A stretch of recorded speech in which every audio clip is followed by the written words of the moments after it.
নেত্রকোনা জেলা শহরের অসহায় ভূমিহীন এক দম্পতির দুটি যমজ সন্তান হয়েছে এবং অভাবের তাড়নায় সেই দুই সন্তানকে তারা বিক্রি করে দেওয়ার একটি পায়তারা চলছিল। শিশু সুরক্ষা সমাজকর্মী সেটি টের পেয়ে তারা গিয়ে তাৎক্ষণিক খোঁজখবর নেয় এবং খোঁজখবর নিয়ে সেই পরিবারটির সাথে কথা বলে জানতে পারে যে পরিবারে আরো দুটি সন্তান আগে থেকেই তাদের ছিল, একটি 6 বছরের, একটি 3 বছরের। আমরা জানতে পারি যে আর্থিক অনটন আর ওদের শিক্ষাগত যোগ্যতা খুবই কম।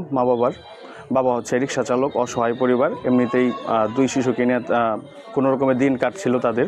তারপর আবার নতুন 2জন শিশু আসাতে একদিন কোনো রকমে না খেয়ে দিন পার করতেছে। পালক দেওয়ার মতন কইতেই তখন এই বেটার যেই বেটা কইছে যে তুমি পালক দেবা তো তোমার বাচ্চাটা ঘুরাইতাম না, তোমার আমি জীবনে লেগে নেঙ্গা, তো তোমার আমি কিছু টাকা দিলাই যে আমরা করে দূরাত লই দেঙ্গা লিখিত করে দেলবা। যে বেশ বোঝে আমার কোনো আলোচনা হয় নাই, তখন আমি বলছিলাম পালক দেবো, খাওয়াইতে পারি না তো। তাই আর একজনে বলছি যে তোমার কিছু টাকা যে মনে তুমি একটা গাড়ি কিনে চলতে পারবা।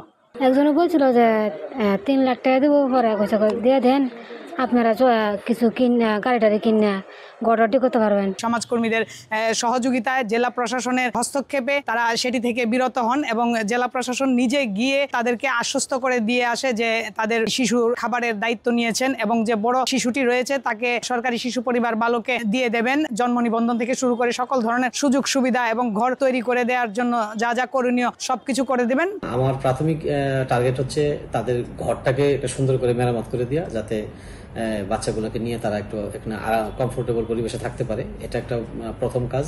আর দ্বিতীয় কাজ হচ্ছে যে এই বাচ্চাগুলোর যে বাবা রাজনকে একটা কর্মে লাগানো। সব মানুষই বলছেন যে তারা শিশুটিকে আর যেন এই বিক্রি না করে, নিজেরাই লালন পালন করে মায়ের বাবার ভালোবাসা দিয়ে তারা বড় করেন, এটি সকলের এখন কাম্য। আলপনা বেগম, সময় সংবাদ, নেত্রকোনা।